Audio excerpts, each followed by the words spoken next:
رسول پڑھ لیں بھائی. اللهم صل على محمد وعلى آل محمد كما صليت على إبراهيم وعلى آل إبراهيم إنك حميد مجيد.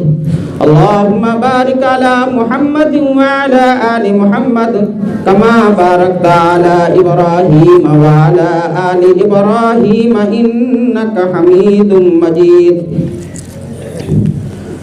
اللہ رب العزت نے ہم سب کو ایمان والا بنایا ہے. عزیز دوستو، صاحب ایمان ہونا اتنی بڑی اللہ کی نعمت ہے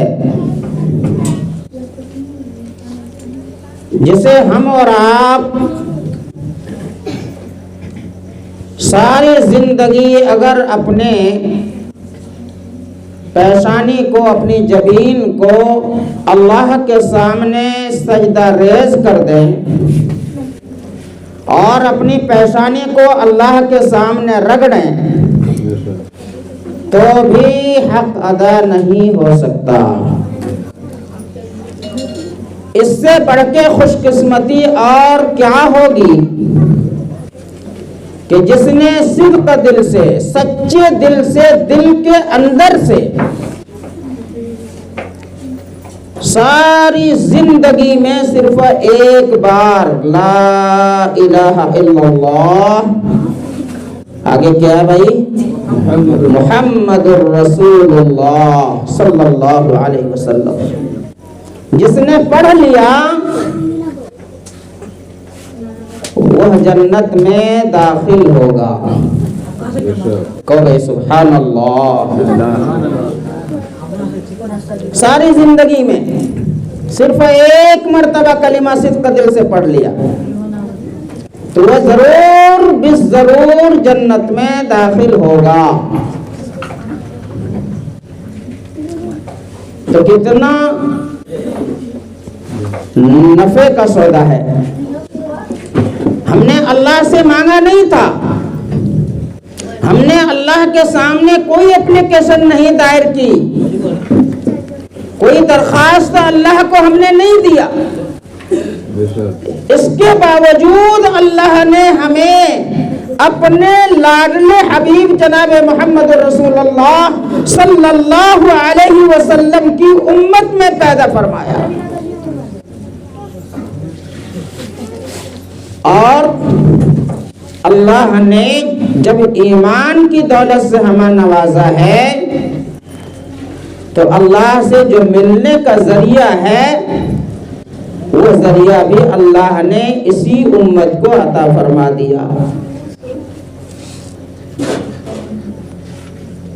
جب تمہیں لگے کہ اللہ سے ہمیں باتیں کرنی ہے تو کسی وائرلیس کی ضرورت نہیں، کسی ٹیلی فون کی ضرورت نہیں، کسی موبائل کی ضرورت نہیں، اور اس میں اینڈرائڈ موبائل کی بھی ضرورت نہیں ہے. صرف آپ ظاہری پاکی حاصل کر لیں، وضو کر کے اللہ کے حضور جا کر کے سجدہ ریز ہو جائیں.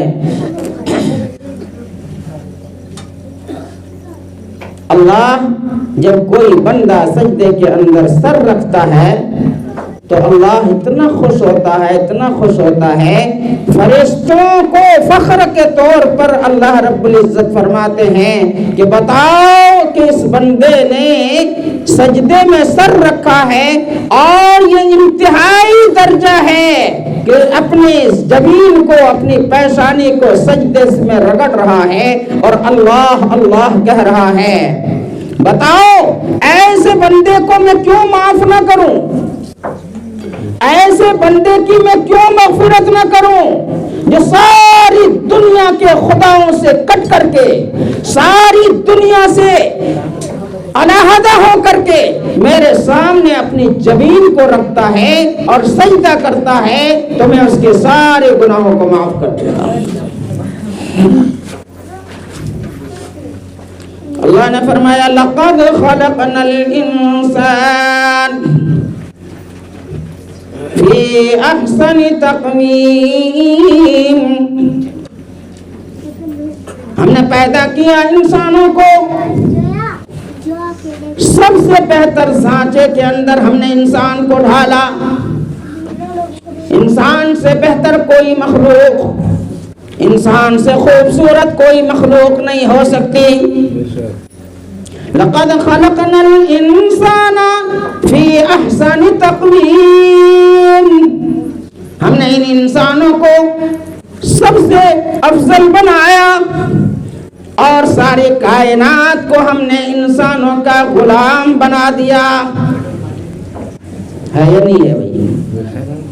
یہ سورج انسانوں کی غلامی کر رہا کہ اپنی شعاعوں کے ذریعے سے، اپنی روشنی کے ذریعے سے پورے عالم کے اندر اپنی روشنی کو پھیلا رہا. اس سورج کے ذریعے سے ہمارے پھلوں کے اندر مٹھاس پیدا ہو رہی. اس سورج کے ذریعے سے جو ہم پھل کھاتے ہیں اس پھل کے اندر رس کو اسی سورج کے ذریعے سے بھرا جاتا ہے اللہ کے حکم سے. تو ساری کائنات کو اللہ نے انسان کا خادم بنا دیا اور انسان کو ایک ہی بات اللہ نے سمجھائی.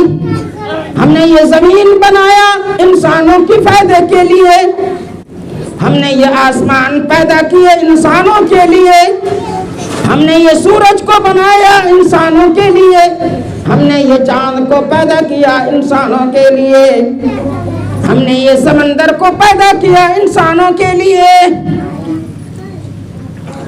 اسی سمندر کے اندر ہیرے اور جواہرات کو ہم نے رکھا انسانوں کے لیے. تمام کی تمام مخلوقات کو ہم نے انسانوں کے لیے پیدا فرمایا اور انسانوں سے ہم صرف ایک مطالبہ چاہتے ہیں. اللہ رب العزت فرما رہے ہیں انسانوں سے صرف ایک بات مجھے چاہیے اور وہ ہے اللہ کی عبادت اور بندگی.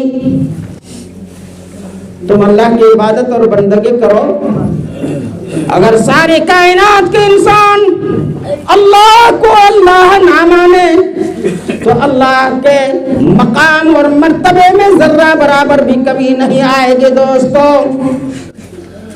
سارے انسان، ساری مخلوقات، سارے جنات، سارے فرشتے، کوئی بھی اگر اللہ کی عبادت نہ کریں تو اللہ کے مقام میں اللہ کا جو مقام اور مرتبہ ہے اس میں کوئی ذرہ برابر بھی فرق نہیں آئے گا. اور اگر سارے انسان اور مخلوقات مل کر کے اللہ کی تعریف کرنے لگ جائیں تو بھی اللہ کی بڑائی میں کوئی بڑھوتری نہیں ہوگی. لیکن اللہ نے عبادت کا حکم ہمارے اور آپ کے لیے اس لیے دیا تاکہ ہم اور آپ اللہ کی بنائی ہوئی اس نعمت میں جہاں سے ہم آئے ہیں دوستو وہاں پہنچ جائیں. کہاں سے آئے بھائی؟ ہمارا باپ کہاں سے آیا؟ ہمارا دادا کہاں سے آئے؟ جنت سے. اللہ رب العزت نے اسی زمین کے اندر آدم علیہ نبینا علیہ الصلوۃ والسلام کو پیدا فرمایا. اسی مٹی سے، اسی دھرتی سے اللہ نے آدم کو پیدا فرمایا اور پھر فرمایا کہ آدم تمہاری اصلی جگہ، تمہارا اصلی گھر، تمہارا اصلی وطن جنت ہے. جنت سے تمہیں دنیا کے اندر بھیجا گیا اور دوبارہ تمہیں جنت ہی کے اندر جانا ہے. ہم تو یہاں مسافر ہیں، دنیا کے اندر اللہ نے مسافرت کے لیے بھیجا ہے.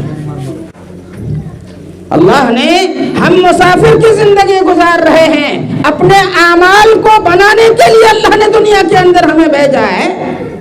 اگر نیک عمل کریں گے تو ہمیں جنت ملے گی، اگر اللہ کے حکم کے خلاف کریں گے، اللہ کی نافرمانی کریں گے، اللہ کے حکموں کے خلاف زندگی گزاریں گے تو اللہ نے جہنم بھی تیار کر رکھا ہے.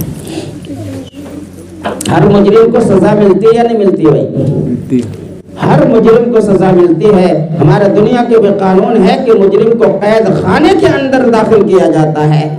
جیسے ہی اس کے جرم ہوتے ہیں، جتنا بڑا سنگین جرم ہوتا ہے، جتنی بڑی غلطی ہوتی ہے، اتنی ہی زیادہ جو ہے اس کو قید کے اندر اس کے جو ہے اضافہ کیا جاتا ہے اور بڑھوتری کی جاتی ہے.